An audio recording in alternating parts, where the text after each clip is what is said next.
Holy crap, are we live? No, we're not. No. I have no clue. That's a failure. You just failed. You have failed the city. I fail every city. That's okay. I consider myself a professional failure, actually. I'm really You're good at it. You're like the opposite of Green Arrow. Yeah, I'm like the negative Batman. I'm not really the hero anybody deserves. I'm just kind of like the hero that they got stuck with. But maybe you actually are the hero they need. Because you know what? I might actually be the hero they deserve. It's the mediocre of us that really get the job done. I mean, you're not wrong there. I know. That's why it's such a good quote. This is kind of fun. Isn't it though? I'm kind of comfy in this chair. Are you in there's room in the there's like space here right now. Oh, because you're in your comfy computer chair, right? Yeah. And because there's nobody actively here, I don't have to feel bad about wearing shorts and a shirt that has holes in it. That sounds like you're living your best life right now. I kind of am. That's amazing. How about you? What are you doing? Did you just get strip fully naked?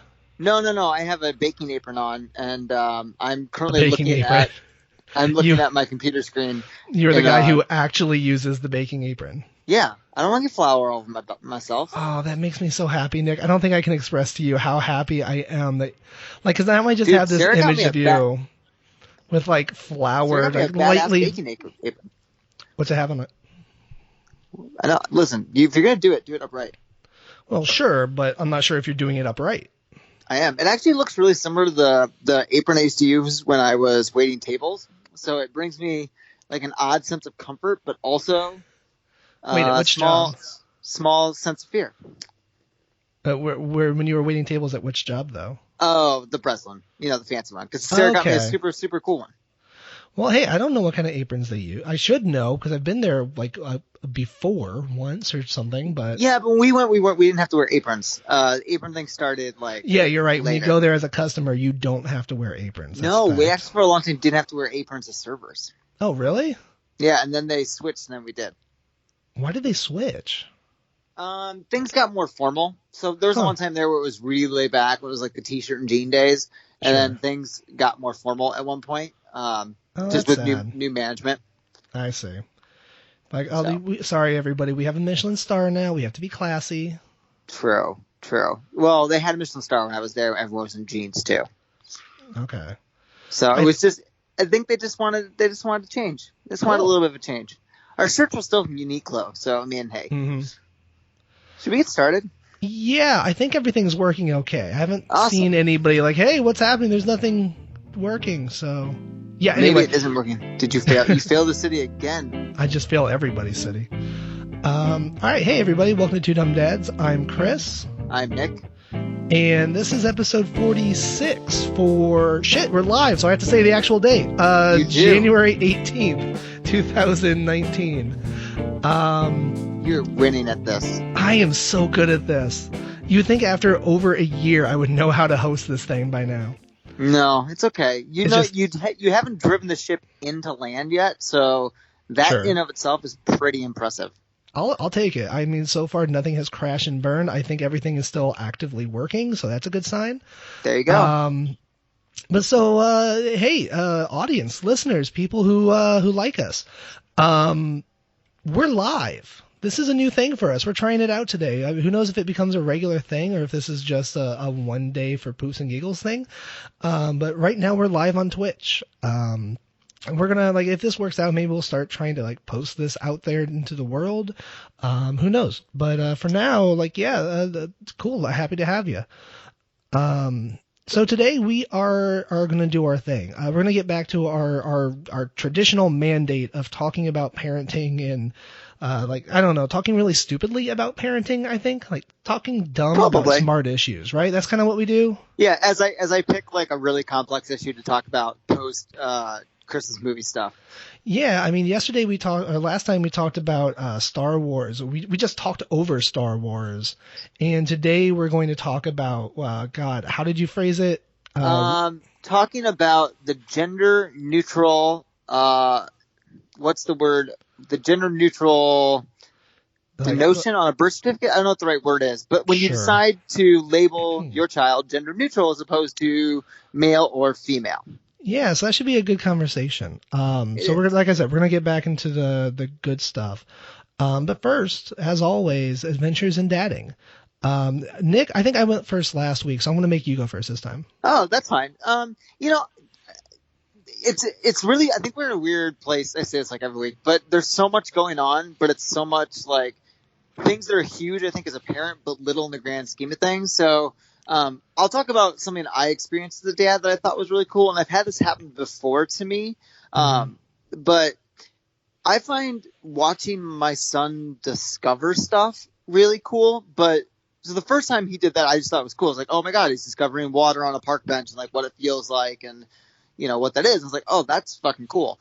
But recently, so this happened during Christmas, he found his shadow. I don't know how else to describe it, but he started like doing funny shit with his shadow. Like he'll like follow it, like he'll look at it and follow it and walk with it and raise his hand.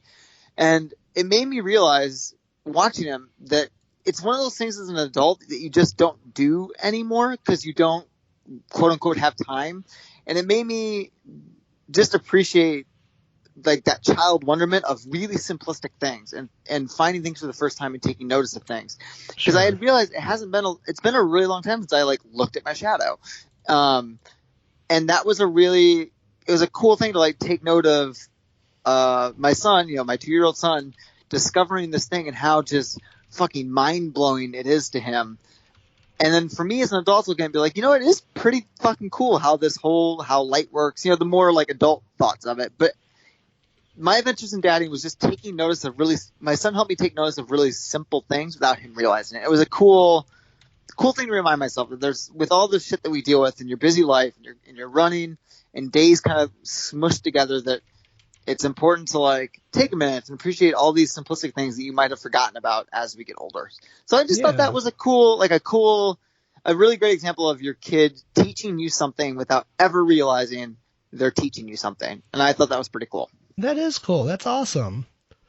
Yeah, I'm kind of in a similar place where like, Nice. I don't know.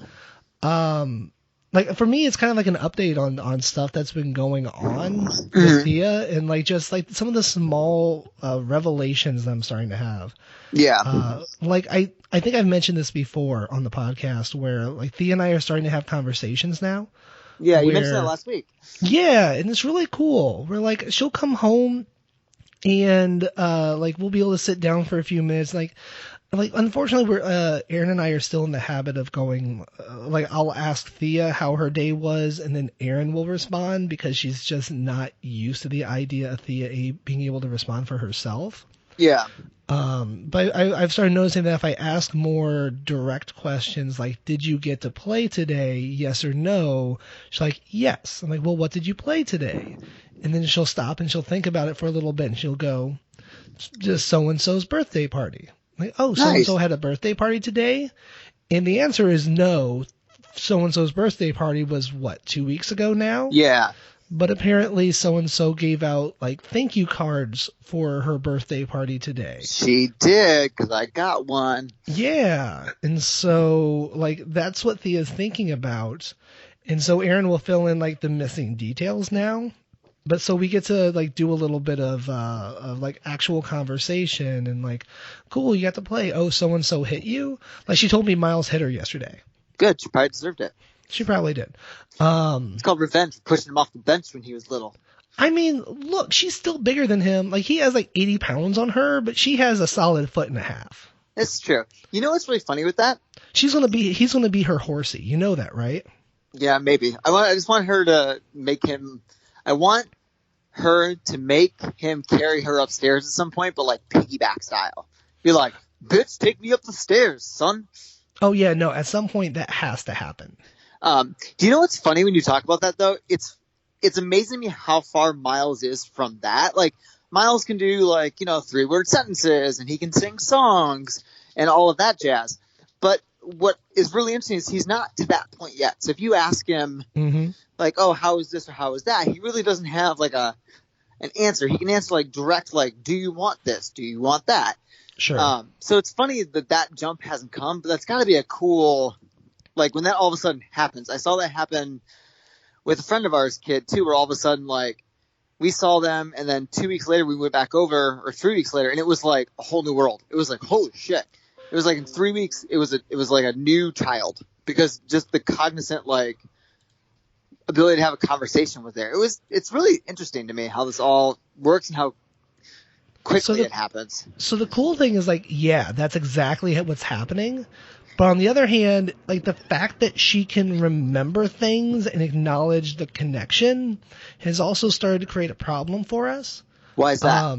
So, like, she started to realize that because she doesn't eat anything throughout the day, that if she, like, right around bedtime, if she decides to ask for food, that we'll give it to her. Because, Miles did that last night. Well, so what happened was the other night, it was like bedtime. It was like 9:30. It was like 9:40. Like, the kid usually goes to bed around 9 o'clock. And she's eating blueberries. I'm like, okay. And I guess she spilled them earlier, so Aaron handed me the blueberries because Theo was on my lap. I said, okay, I'm going to hold these for you. And she decided, I want to hold the blueberries. And I was like, no, you're already kind of falling over tired, and so we're going to let you eat these, but I'm going to hold them. And so she just fucking lost it. Like, she lost it. She started screaming, and it was like, okay, no. And it was just like the weirdest thing, because it's like, it was very clear. Like, usually what happens is we say no, we get her, like, away from the thing, and it's over. But in this situation, for whatever reason, like, we went to go put her to bed, and she was just, like, so upset that she would not let it go. But she finally, like, I think Aaron finally explained to her, like, okay, you can have some blueberries, but you still have to let Dad hold them. And somewhere in her, it connected, and so she came out, asked me if I would hold the blueberries for her. Oh. And I was like, okay, like, I guess, like, yeah, if that's the thing that, like, we were upset about, then I will accept these circumstances because it says I win. And so, yeah, it was just weird because, like, more and more, like, when she's throwing temper tantrums, it's like, it's because she understands there's something going on here. And it's not just like the immediate situation. It's like a power dynamic, or it's I don't know, but there's so much more to it now than there used to be. Yeah, well, I mean, the studies I've read and stuff I read about, like, that starts earlier than we even realize. Oh yeah. Like, their cognizant understanding of what's going on and their dynamics of it, and I noticed that with Miles too. Like, it's just even like whining, because my kid whines a lot. Because you'll be like, use your words, he just doesn't want to, but sure, it's that idea of them playing with, you know, how much can they get, or does this work? Aaron said it happened with Miles at daycare where she was making him say what he wanted, and then he finally did, but she's like, you know, you have to add please to it, and he finally said the word and then didn't get what he wanted, and Aaron basically was like, fuck, and so she held out for the please, but he made the connection. He's like, oh, I have to say these things together. But it's fun to watch him stitch together the connections of things as that happens more and more. I'm just amazed at how fast it happens. It really is fast. I mean, sure. You think about the amount of words they're picking up at 2 years old. It's fucking crazy. No, totally. I mean, yeah, it's cool shit. Yeah, so I guess that's going to bring us to our main topic for the week. And so because this is something that you brought to us, why don't you kind of take it from here? Kind of give us a little bit of, like, the inspiration and how we got to this conversation. Well, you know, like all great things in our society nowadays, this started with a Facebook post that someone posted. And okay, great. Yeah, you know, number one source of news. Yeah, because that's how all things. So this person posted that, the New York now, and I think New Jersey does too. I was trying to do some research, but New York for sure now allows you to put gender neutral on your birth certificate when they're born. And Miles was born in New York, so I was like, oh, okay. And he made a comment on it, and I don't want to, in a comment, it's not something I think this person's in favor of. I'll put it that way. I know this person's not in favor of. Anyway, I was like, so why exactly is this an issue for you? That was the question I posed. And then it started a big, huge fucking, you know, as Facebook does, because it's someone else's hive mind where I had to defend myself. Anyway, but it got me thinking about it, because if that would have been an option, would I have taken it, understanding that I was still going to raise Miles as not changing how I would raise him, if that makes sense. So even though if I put gender neutral on the birth certificate, if he still was gendered a boy with the boy parts, the penis and all that, that I was gonna raise him as a boy until he gets to the point where he says that he's not. Which we've talked about on this before, that I want to be as supportive and open to my son and whoever he ends up being as those things develop. But I just started thinking, like, is it a benefit to give your kid the gender neutral sign, or isn't it? I don't know. It just really got me thinking about just different things we're probably going to deal with as parents, and if doing that would allow them more freedom as adults. Since there is so much with gendering and what that means and what it means to be assigned a gender, etc. Sure. Huh. That's interesting, because like I don't even remember if there was another option on the form that I got in New Jersey. There's not. So there wasn't in New York when Miles was born either. This is a new thing, and that's what got me thinking about it. Right? That for us there was no option. You just male or female. But that's something that when you make that choice for them, especially as we learn more about how gender is not binary and all that jazz. Sure. Like, you as a parent are making that choice for them ostensibly for the rest of your life, because it's not easy to fucking change it. Sure. So I feel like, after you posed this to me the other day, I don't know, I was thinking about it for a while, and I think what I came up with was that yes, the correct answer is no, don't do it. It's a bad idea, et cetera, et cetera. But I think I would still do it. What, put female as the gender marker? Yeah, I think if I was to fill out Thea's birth certificate again today, I would probably still choose female. Or probably more accurately, whatever it was they told me she was. I think I would too, but why would you? So I think a lot of it is just because I think and look, again, I want to make sure I couch this a little bit by pointing out we're two dumb dads. We're not the experts here, but this is just like a thought experiment that we're having, right? Yeah, and I think it's interesting to think about as parents, right? Like, sure, the pros and cons. It's totally, I'll get into what you said. Like, I think I know the right answer, but what I would have done, would do. Sure. And so, like, what I'm thinking is, like, at least, and then look, I think there's probably a higher likelihood that she's going to be a female woman, whatever the proper terminology is. And so I feel like the most likely scenario is if I were to choose non-binary or whatever the in between option is, the undisclosed or whatever, gender unassigned, neutral. gender neutral. Then I feel like in the end there would be a higher likelihood of a hassle of her trying to go through and change that into female than there would be if she were to try and go through and change it to gender neutral. Just because there's a higher likelihood that she's going to have to in that situation. Right. So this is great. I'm so glad that you brought that up, because this is kind of what I got into in this discussion. All right, cool. Let's get into it. Yeah. And so here's the thing.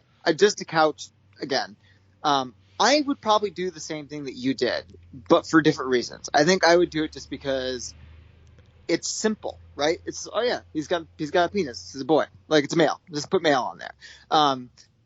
For that reason, just not thinking it through, just going with like the initial, like, being raised in a Midwest house by older parents and just like still thinking gender as binary, even though I know intellectually that there's way more to it, and I'm supportive of that. Does that make sense? No, okay. Absolutely. That's kind of where I am. Yeah. So, but here's what I thought about. So, while yes, you're right. If she's female, if Thea were to identify as female and she goes up and all that jazz, and having female on her license makes it easier. Because you only really need a birth certificate for like 3 things. Sure. But then I started thinking about it. I was like, but I think if it says gender neutral, you have no real reason to change it to the gender marker because you're defining that. If you say you're male, I'll use Miles. Like, Miles goes up, he says he's male, he identifies as male, he has the male parts. Everything about him is quote unquote male by gender. Hopefully I'm not fucking up how I say this. So he's cisgendered, in other words. Yeah. He goes with the gender that we've raised him that he sexually is. Sure. Those parts are. then it's saying gender neutral on his license does nothing to him because they're just going to let him define whatever he is. It only comes into play if you decide to, if you identify as a gender that's not what's on your mark. So like if you're, I'm trying to use the right words without sounding like a fucking idiot. If Miles is a woman, right? Like, and so then now all of a sudden he has to go through all this work to change it from male. And in some states, like you have to have the operation and you may not want to have the operation and it's really expensive. But if it's gender neutral, you just are like, listen, you don't want to follow the way I identify myself. Fuck it. You can't use a gender and I'm okay. And you can't stop me from doing anything. So I just feel like it is more beneficial to have that because you don't ever need to change it because no one's, if you are born with male parts and you identify as male, no one's going to question that. Sure. But if you go the other route, the route that is, I mean, just by numbers is probably less likely. You're adding such, you're making life so much easier for your kid, in the long run. And I think that's the benefit from it. I don't know if I'm articulating this well enough, but that's really what I came to. Yeah, I and that's the thing, right? Is I kind of agree with you, and I guess when I'm thinking about this, like, what is the situation aside from the obvious having it already on your birth certificate? What situation does this benefit you? Because there has to be something, right? Because I know there's a lot of people who are definitely fervently in favor of this, and I'm just trying to think of what is the situation when you would want this to already be in place. You mean the gender neutral marker or the gendered marker? The gender neutral marker. It would come into play when you're getting, so from what I understand from most states, when you have to get any kind of first ID, your driver's license, state ID, and when you have to get a passport. Okay. So what happens is people will go in, let's say they're transgendered or non-binary or gender neutral, and they go in, and let's say they identify as a gender that they don't, for lack of a better term, look like. Sure. I'm talking so ignorantly, but you get what I'm saying. Then all of a sudden that person goes, well, no, you're not female, you're male. And they go, well, no, I'm not. I don't identify as male. I don't identify with any gender. Then they can say, well, no, that's wrong. We're still going to mark all your documents as the gender that you were born as on your birth certificate. So you may not look the gender that is marked on official documents. And that's really frustrating and hard and can cause a lot of issues and a lot of discrimination where in states and places where people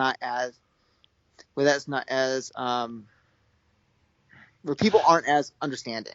Okay, so let's say hold on, I go back. Okay, so what you're saying then is if you're inaccurately marked, yes, then when you go in and try and do something, then that creates a problem. Yes. Okay, so then let's think of it from the other perspective for a minute. What is the detriment then of suggesting that you should what's the detriment of labeling your child gender neutral? Well, that's the thing. This is what one person was saying to me, and I couldn't find it. Like, other than, unless when your child's an adult, they really hate that they don't have a gender on their passport or driver's license, and it just says GN.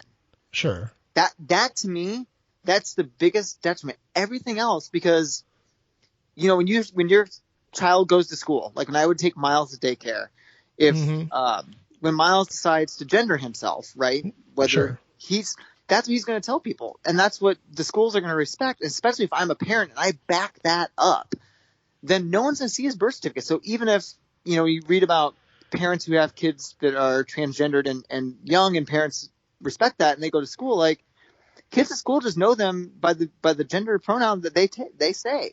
Sure. So I see no downfall, really, unless your kid just gets really pissed when they're an adult that they have a non-gender marker that is just open and they decide to doing this. I really see no downfall, but maybe I'm just short-sighted. And would it be easier then for them to change it from gender neutral to whatever cisgender that they already are? I don't know. My thought process is probably, because that's a much easier process. So even if you are transgendered and your birth certificate says gender neutral, I feel like it'd be way easier to be like, I want that to be an M or an F to fit what I represent myself as with way less questions. Sure. Because you're going in blind. So I'm just like, to me, this is such an easier.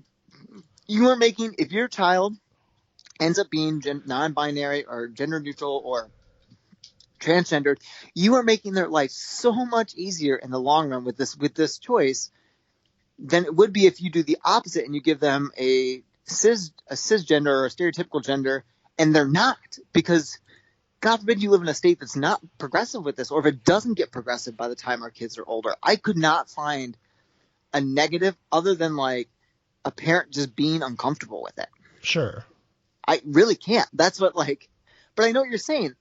But I still think I would put male on the birth certificate, which makes me feel like I'm just a fucking jerk. Like, the more I think about it, I don't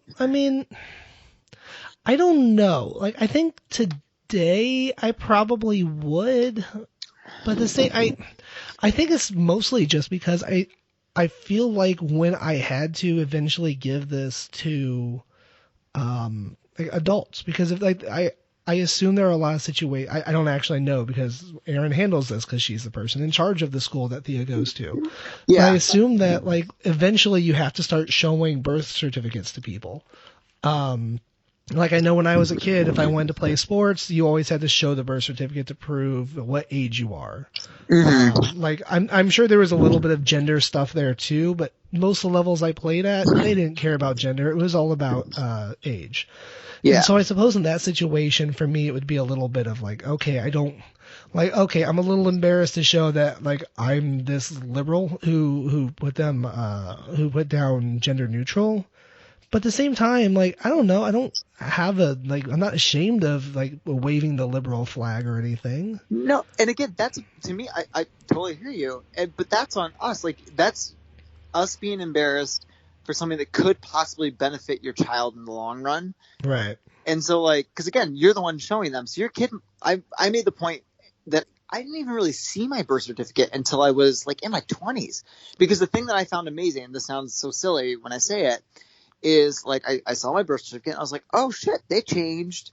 My birth certificate says when I was born and where I was born and all that jazz. But when you're adopted, they changed the parent's name on the birth certificate. Huh. So on my birth certificate, it says Ed and Pauline Westmeyer and it has their names.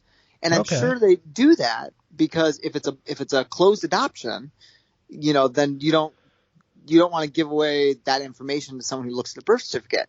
Sure. But I never even thought about that, right? I never even was like, oh shit. So it gives my parents' age when I was born, as if my mom bore me in a traditional sense.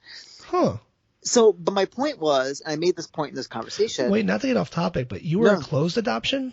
No, but they do that for all birth certificates. I remember when I was adopted, we talked about that. I know, that's why I was confused. Like, because I would assume, like, what's the point of changing all that shit on your birth certificate if because you it's a legal know document. the fucking...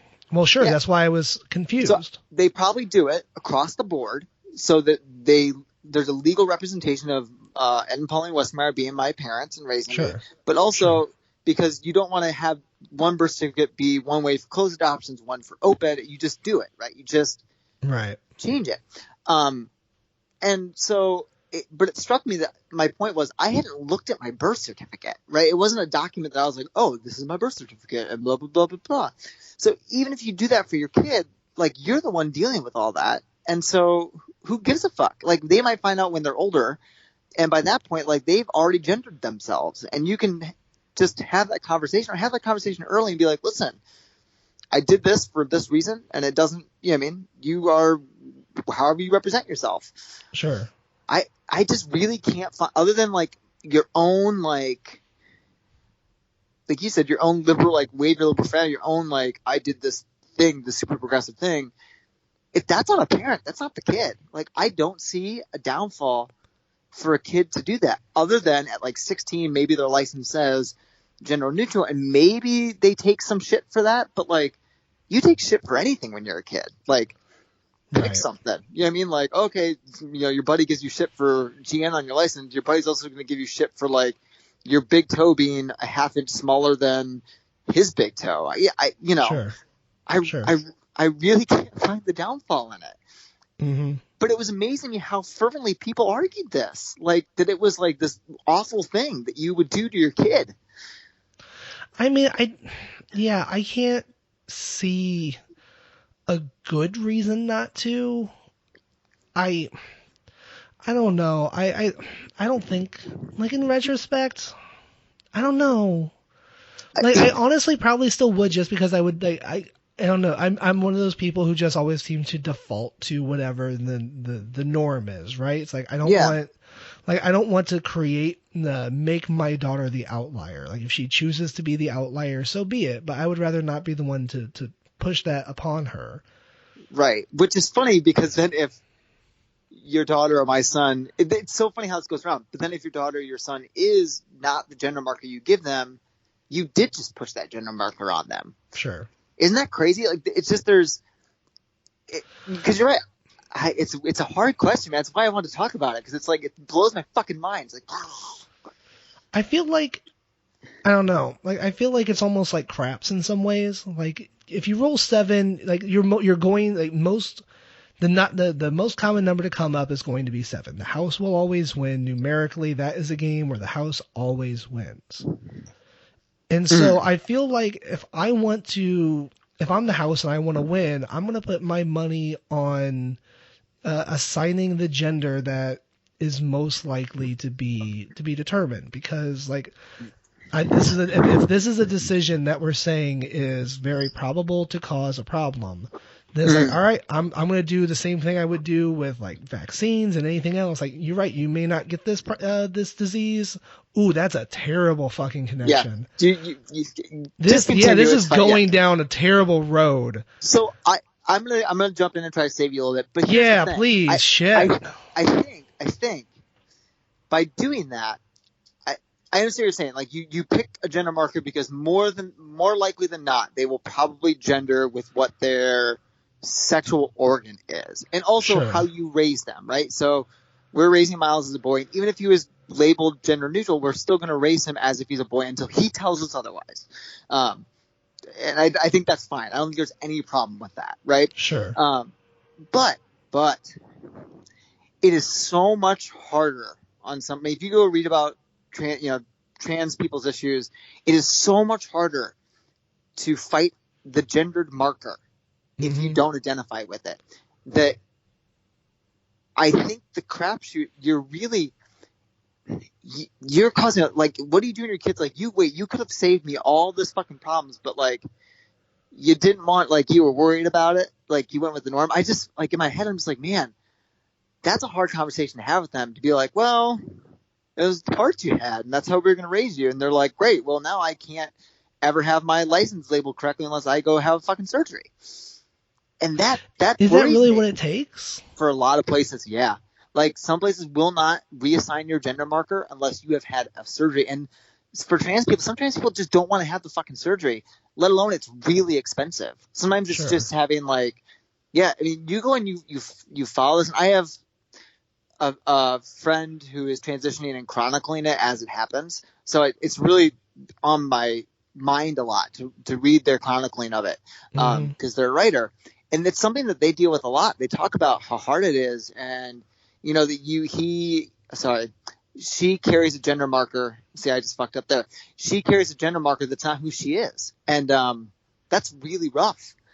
And that's something that, you know, it's the opposite crapshoot. Like, you're making that choice so your child does not have to go through that, especially with, I'm assuming you and Aaron are, just like, Sarah and I are fine. Like, great. How do we support you? What do we do for you? What do you need us to do? If you gender differently than what we made the assumption when raising you, it's just one little thing. It's one little thing that you could do to help your kid. But the problem is, I think I would still put the gender marker that is their sexual part. And I don't know why, and it bothers me in a really weird way. And I guess knowing that it's so difficult to switch that without a surgery, and I guess, like, because if you are cisgendered and you do identify with the parts that you were given, or however the proper definition of that is if it's that easy to switch to, whoa, there is so much breath there, Nick. Oh, sorry. That might have been my dog. Hudson's next to me. So I guess, like, I think I would. I think like, knowing how difficult it is then to switch if you don't have the parts that you identify as, then I think I would put gender neutral then, because then I assume it would be really easy to just say, like, hey, are you a girl? Are you sure you're a girl? Okay, or however this conversation should go, which is, I don't know, probably a conversation for another day. Yeah. But however that conversation goes, like, then it's like, okay, then I guess today's the day we go and we assign you, where we get it taken care of legally. When you, I don't know, but regardless, whatever it is, then it's like, okay, then we can get that taken care of fairly quickly. Yeah, I honestly think, and again, I haven't done that much research into it because a lot of places haven't done this process yet, like New York has. But I feel like if you decide to assign yourself gendered to what you were born as with parts wise, it's probably a much easier process because people find that to be normal, right? It's easy to make something normal. But I always come back to this idea that if you have the gender neutral and someone refused to gender you the way that you represent yourself, you legally can be like, all right, motherfucker, GN, you can just call me they or them and you can fuck off. Yeah. And I just think there's a lot of power in that for a young adult. And when that decision's made. And again, it doesn't change anything of how you would raise your kid, right? It really doesn't. But it's still amazing the part of me that would go the more traditional route, even though, like you just said, you think about it and everything lines up to that you would change it. And maybe that's privilege, right? That's like white straight dude privilege talking in a lot of ways. Sure. That we just don't face that kind of blowback and haven't. Yeah, I mean that's totally true. It's a heavy conversation. That's some heavy shit. If there's anybody out there listening who has better answers, more knowledge, and is able to correct us on all of our numerous mistakes here, please write in and let us know. You can reach us at emails@twodumbdads.com. That's emails at the number 2dumbdads.com. Like this is going to be an awkward transition, but I feel like this is the time to do the transition. True. And so this is the point in the episode where we usually take a couple emails. And today we have a couple emails. What? So I know, I'm excited. They're rather simple. America's number 2 listener, ever since she got into a fight over, what was it that you guys got into a fight with? I don't know. Who's the number 2 listener? It's Grandma Jenny, of course. Oh, I don't remember Grandma. Oh, probably some horror movies. Was it horror movies? I feel like been. it was before horror movies. Sometimes I pick a fight with Grandma Ginny just because I know she'll still like me afterwards, and I can. You're lucky in that way. I know. So Grandma Ginny writes in to let us know that she has both watched Christmas Chronicles for the podcast. It's good, and she enjoyed it. Oh, good. And she also wanted to let us know that our last podcast, number 45, was good. Which one was number 45? That was our last podcast, our last episode. Was that the Christmas one? Was that watching? That was basically us catching up after a month and a half. Oh, okay, cool. She says, interesting to hear about the little ones and their gifts. I know we give them too much. It's hard not to when you can. Well, back to my Netflix. I'm watching Medici. Awesome. I included both of these because there was a time when we were going to do a segment called Grandma Ginny Reviews. And I just want to say, Grandma Ginny, now that you have your the email working and you're able to reach us again, we're happy to continue that segment. This is very true. We also have a comment on Facebook. If you want to reach us, you can also leave us comments on our Facebook page or Facebook group, Facebook page, whatever the thing is that we have. It's a group. It's an open group. All right, this one is a little combative. Okay. So I feel like this is mostly geared towards you. So I'm going to let you kind of take control of your response to this one. This one comes from America's number 1 listener, Sir Thomas Boyles. Okay. How any producer, hey, for the record, I produced this, and I think you don't mean it going to me. I did not make these comments for the most part, I think. Oh, I remember this conversation. How any producer let this garbage out of the studio is beyond me. For the record, knowing a song or band and liking that song or band are two different things, and I hate you both for implying that I might be a Starship aficionado. So for a little bit of background, what is this comment in response to, Nick? It is in the comments to Jefferson's Starship playing on the Star Wars Holiday Special, at which point we commented on Tom. Wait, I feel like this was mostly you initiated this dialogue. Probably. Listen, Tom really likes 70s and 80s metal. The bigger the hair, the more guitar shredding solos that are incoherent but still demonstrate a great deal of skill, the more Tom likes it. And so I took this band that's in the 70s to early 80s that I think is probably hot garbage and thought I would just ask Tom about it because he likes that type of music. Listen, you can ask me a lot of pop punk stuff and I can answer your question whether or not I like them or not. So all right, fair enough. I think I was right in my assessment of Tom being a aficionado of that band. All right, that's fair. That's fine. That's wonderful. I just want to point out, Tom from Illinois, this is not me. I am not to blame at this. Do not blame the producer. Just because I'm leaving this in doesn't mean that I'm a terrible person. You hate Nick. No. You hate this music too, Chris. Because you're a hip-hop aficionado, but not as much as my wife.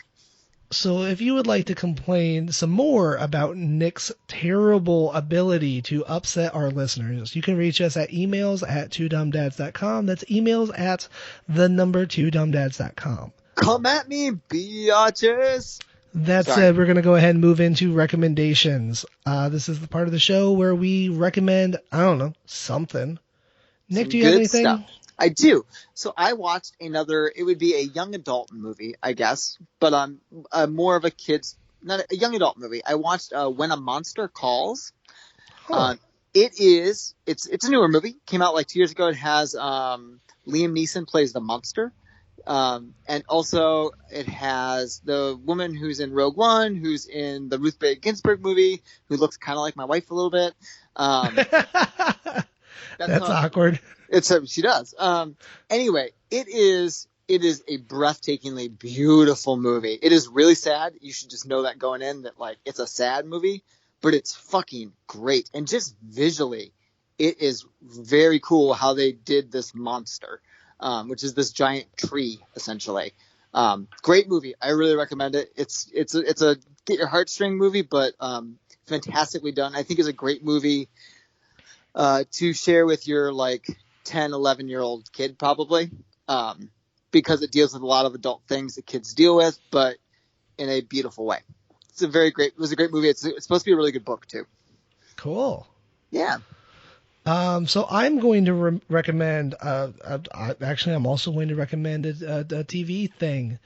You don't get to recommend TV things. That's my thing. Well, every now and then I branch out of books and magazines and podcasts and video games, and I steal your gimmick of television shows. Fair enough. I am going to actually recommend an adult television show called Friends from College. I knew it! Oh, this is so good.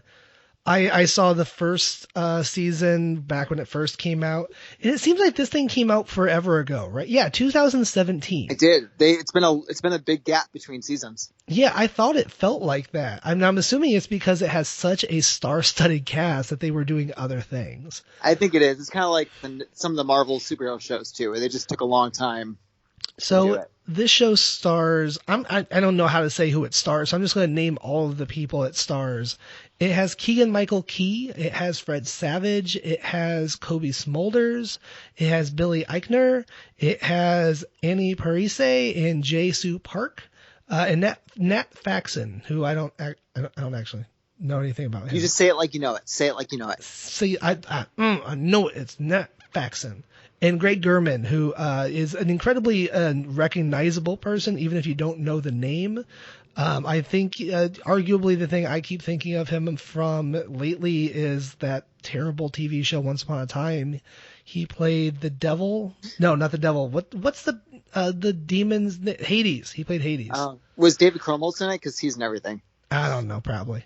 Okay. Anyway, point is, yeah, this show is amazing. It is one of those wonderfully crafted shows that is incredibly real and depressing while being absolutely hilarious. Nice. Everybody in this show is just a remarkable comedic actor where they're able to really make you feel for them while also making you laugh hysterically. Like, it's not so uncomfortable and painful that like my anxiety made me cringe the entire time, but it was awkward enough that I was like, yeah, I can see all of these situations happening to everybody I know. It's like that perfect amount of tension. Yeah. Nice. So I think it was just remarkably crafted, tremendously acted. It is arguably possible. It may be my favorite television show, and taking over Scrubs. Is it? Scrubs has been off my top ranking for a while now. It just didn't age well. It just doesn't age well. I still love it. It's good. It's great. It's wonderful. But the aging, it just there are problems with that show. It did not pass the 10-year Facebook challenge. Really didn't. There's definitely a few wrinkles in there. They may have lost an ear or two. Some receding hairlines happening. Yeah. Anyway, point is, I really recommend go check it out. It's on Netflix, and I hope that they do a third season, and I hope that third season doesn't also take 2 years. It probably will. It's Netflix. It'll just get canceled. Yeah, sure. Wait, you like this show? Wait, does Disney own this show? We can't allow that. Yep. I'm still hurt. I'm still bitter about that. It's okay. They'll be back eventually in some way or form. I know. But I guess that's going to do it for us. All right. As always, you can find me at Chris Moss again on Twitter and at Rampant55. Hey, you might be watching this right now on Twitch at Rampant55. I did tweet it out, so we'll see. Oh, cool. Nick, where can we find you? You can find me on Instagram at @NWestemeyer. You can find me on Twitter at @NWestemeyer. You can also find me on our Instagram page where I pretty much run it because you run the other stuff at Two Dumb Dads.